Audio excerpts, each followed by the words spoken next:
ప్రధాన దోషి ఇంటికి పంపించారు, ప్రధాన దోషిని పంపించేశారు. ఆయన పోతే పోయాడు. దోషం ఏం చేస్తారు? అంటే వాళ్ళు అందుకనే కొంతమందిని మార్చాం. ఇంకెంతమందిని మార్చాలి, ఎవరెవరిని మార్చాలి, మారిస్తే ఎవరెవరు ఉన్నారు? రివర్స్ టెండర్ పిలిచిందంతా అది ఇచ్చిన దాసు ఎక్కడికో వెళ్ళిపోయాడు కదా, ఎప్పుడు వెళ్ళిపోయాడు కదా. దాసు పోయాడు, ఇంకో దాసుడు పోయాడు, మిగిలింది మనమే కదా ఇక్కడ. దాసు ఎక్కడ ఉన్నాడు? ఎప్పుడో రిటైర్ అయిపోయాడు, తెలంగాణకు పోయాడు. తెలంగాణ పోయాడు, అడ్వైజర్ గా ఉన్నాడు ఇప్పుడు. సరే, ఈ హైట్ మీద కూడా కొద్దిగా రివర్స్ టెండరింగ్ పిలిచింది ఆ సమయంలో పిలిచింది అతను. అప్పటి వరకు ఉన్నది ఇతను, ఇప్పుడు మొన్న ఉన్న అతను. ఇతను తీసేసి శశిభూషణ్ మళ్ళా తీసుకొచ్చారు.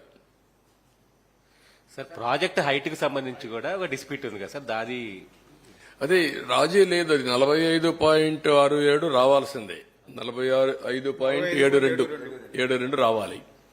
41.57 పెడుతున్నారు వీళ్ళు. అది యాక్సెప్టబుల్ కాదు.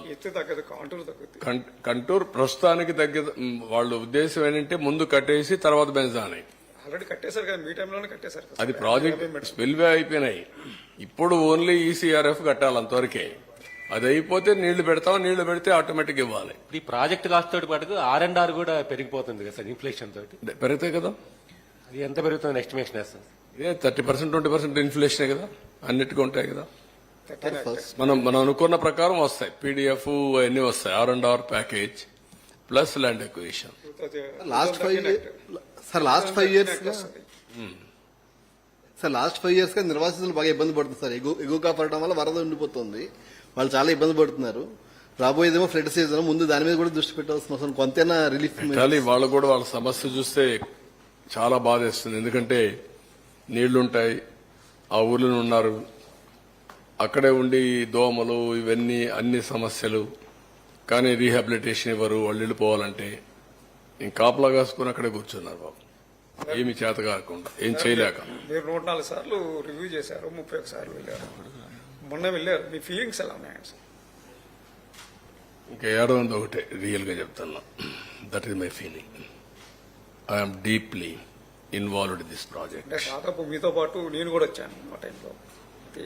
మీరు మీడియా వాళ్ళు వచ్చారు, రోజు రోజుకి దాన్ని ఒక ఆశ కల్పించాం. రాష్ట్రంలో చాలా మంది చూశారు. చాలా ఆవేదన, బాధ, ఆషామాషే కాదు, తలుచుకుంటే మాత్రం చాలా బాధేస్తుంది. ఏదైనా సరే ఒక వ్యక్తి, ఓకే, హైదరాబాద్ లో ఒక హైటెక్ సిటీ కట్టాం, ఒక 10 మీటింగ్లు పెట్టుకున్నాం, కట్టాం, ఒక ఔటర్ రింగ్ రోడ్ అతను అంటే ఫ్యూచర్ కి జ్ఞాపకం ఉంటుందనే ఉద్దేశంతో చిన్న కుర్రాడిని నడిపించాం. సగం దూరం వచ్చి నడవలేనంటే వాళ్ళు తీసుకొచ్చారు ఆ టన్నల్. అందరికి ఓపెన్ చేశాం ఆ ప్రాజెక్ట్ ని, వచ్చి చూడమని చెప్పి పెట్టాం. అంటే ఇది ఎప్పుడో ఒకసారి వచ్చే అవకాశం కదా ప్రాజెక్ట్, ఇది మళ్లీ మళ్లీ కట్టలేరు కదా. అందుకే బస్సులు పెట్టి తీసుకొచ్చి భోజనం పెట్టి దీన్ని చూపించి పంపించాం.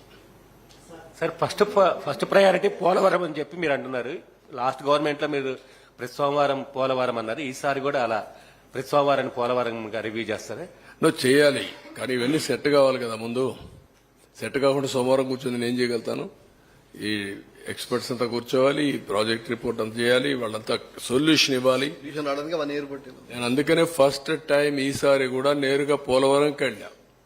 వాస్తవ పరిస్థితులు రాష్ట్ర ప్రజలకు తెలియజేయాలన్న ఉద్దేశంతో పోలవరానికి వెళ్ళా. First visit during my tenure పోలవరమే ఈసారి కూడా. సార్, రివ్యూ మీద కూడా అబ్జెక్షన్స్ ఉన్నాయి సార్. ఎవ్రీ వీక్ చేయడం వల్ల మాకు పని చేసుకునే అవకాశం రాలేదు అని ఇంజనీర్. అంటే ఆ రోజు మనం చేయడం చాలా అవసరం. ఈ రోజు ఇప్పుడు రెగ్యులేట్ చేయాలి, దీన్ని రీషెడ్యూల్ చేయాలి. Will do that. మాకు పని చేసుకునే అవకాశం దొరకట్లేదు. ఈ రివ్యూలకి టైం అంతా అయిపోతుంది. అంటే మనం వర్చువల్ గా పెట్టినప్పుడు చూసే రావాల్సిన పనిలే కదా. అక్కడే ఒక హాఫ్-అన్ అవర్ ఉంటే బ్రీఫ్ చేసేవాళ్ళు. ఎవ్రీ మీటింగ్ రమ్మనేవాడిని కాదు నేను.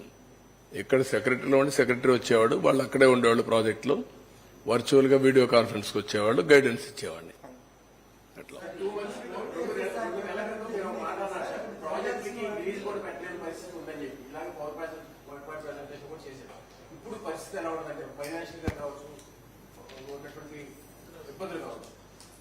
అంటే ఎక్స్పెక్టేషన్స్ హెవీగా ఉన్నాయి. వ్యవస్థలన్నీ డిస్ట్రాయ్ అయిపోయినాయి. పని చేయడమే తెలియని పరిస్థితి వచ్చింది. ఇంకొక పక్కన ఫైనాన్షియల్ గా చాలా ఇబ్బందులు ఉన్నాయి. ఎక్కడికక్కడ మిస్ మ్యాచ్ కనపడొస్తుంది. ఇప్పుడు మీరు అన్నట్టు కొంచెం టైం పడుతుంది. ఒక పక్క ఇవన్నీ చేస్తూనే I have to set right. నేను అందుకే రాష్ట్రంలో ఉండే ప్రజలందరికీ విజ్ఞప్తి చేస్తున్నా, వాళ్ళు కూడా ఎన్ని కూడా వాస్తవాలన్నీ దృష్టిలో పెట్టుకొని సహకరించాలి. అడ్మినిస్ట్రేషన్ మొత్తానికి విజ్ఞప్తి చేస్తున్నా. అడ్మినిస్ట్రేషన్ మొన్న వాళ్ళు కూడా ఫ్రస్ట్రేషన్లో ఉన్నారు.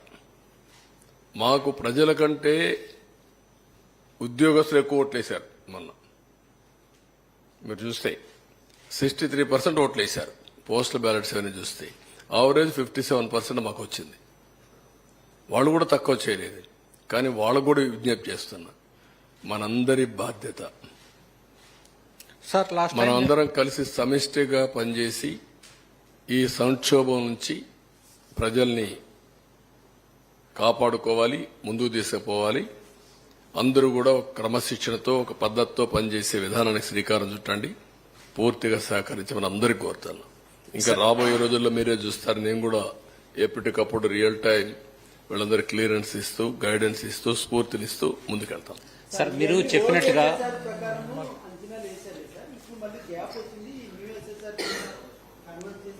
ఏది నేను అవన్నీ చేయాల్సి వస్తుందంటున్నా. పాత ఎస్టిమేట్స్ ఇవన్నీ రోజు రోజుకు మనం తినే నిత్యావసర వస్తువుల ధరలు కూడా పెరిగిపోతున్నాయి కదా. మొన్నటికి నిన్నటికి ఉల్లిపాయ ధరలు 100 అయిపోయినాయి. ఇప్పుడు కొనుక్కోవాలంటే సార్ పోయిన ఇన్ఫ్లేషన్ విపరీతంగా కొన్ని వస్తున్నాయి. దాన్ని we have to meet it, how to do it, will work it out. Sir మీరు చెప్పినట్టుగా గడిచిన 5 ఏళ్లలో కేవలం 3.8% వర్క్స్ వరకు జరిగాయి. చాలా పనుల సీజన్ కోల్పోయాం. మొత్తంగా మానిటరీ టర్మ్స్ లో ఎంత విధ్వంసం జరిగి ఉంటుంది సార్ ఇలా? నేను అందుకే ఇప్పుడు ఏం చెప్పలేకపోతున్నానో, I will work it out. ఇప్పుడు ఎప్పుడైతే ప్రాజెక్ట్ పూర్తవుతుందో అప్పటి నుంచి నీళ్లు కానిచ్చుంటే దానివల్ల పంటలు ఎక్కువ వచ్చేటివి. పంటలు వస్తే జీఎస్టీపీ పెరిగేది, రైతులకు ఆదాయం వచ్చేది. అదే సమయంలో పవర్ వచ్చుంటే దానివల్ల లాభం వచ్చేది. నష్టపోయింది ఏవైతే ప్రాజెక్ట్ డ్యామేజ్ అయిందో దీనికి మొత్తం ఇప్పుడు చెప్పాను నేను 467 కోట్లతో 66 కోట్లతో ఆ రోజు డయాఫామ్ వాల్ కడితే ప్యారలల్ డయాఫామ్ వాల్ 990 కోట్లు, మోర్ దెన్ డబల్ ఇలాంటివి ఉన్నాయి. దానికి మళ్ళా 2 years gestation period, minimum 2 years, it may take 3 years. ఏమారితే దానికంటే ముందు వీళ్ళు రిపోర్ట్ ఇవ్వాలి. వీళ్ళు డిసెంబర్ లోపల ఇస్తారా, ఇవ్వరా? డిసెంబర్ లోపల ఇవ్వకపోతే ఈ ప్రాజెక్ట్ మళ్ళా 1 year డిలే. వేరియస్ కాంప్లికేషన్స్ గానీ కాన్సిక్వెన్సెస్ గానీ ఉన్నాయి. ఇవన్నీ we have to work it out.